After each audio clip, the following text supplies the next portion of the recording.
Lalela-ke, this is Member the Original Newsroom. Stay informed, stay ahead. Ikuphathele eshisayo indaba namhlanje.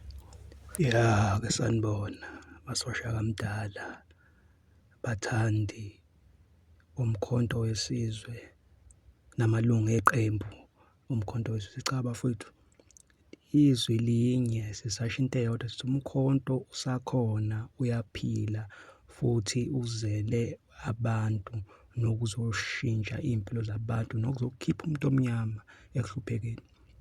Nalaba asayibuza ukuthi sekwenzakalani emkhontweni, naku khona ama-program la ayarana, ayaqhubeka, kuyasetshenzwa, akulelwe ngoba manje u-2026 usula eduze. Singalokhu siwubukela kude ngane zakwethu, ususondele, useduze, ufike qathatha uthelekile. So mesizolala sihlale silindele ukuthi sizoqala ukunyakaza ngoba naku seku-2026 seyizoba nenkinga. Uyayibona loo nto?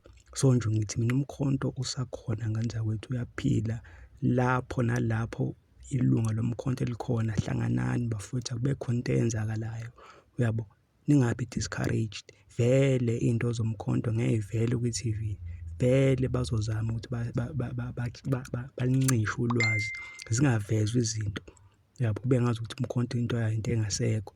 Kanti cha ngane zakwethu, cha, ukhona, kuyasetshenzwa, senza sure ukuthi siyasebenza, we are working the ground like never before.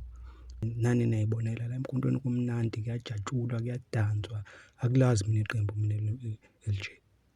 Hlezi kujatshulwa abantu abamoya munye, kumnandi. Cha ngane zakwethu sesiyibambene, ayibanjwe ngane zakwethu, asiyiphusheni lethu leli qembu leli, umkhonto owethu sonke, masiwusebenzele. Danko.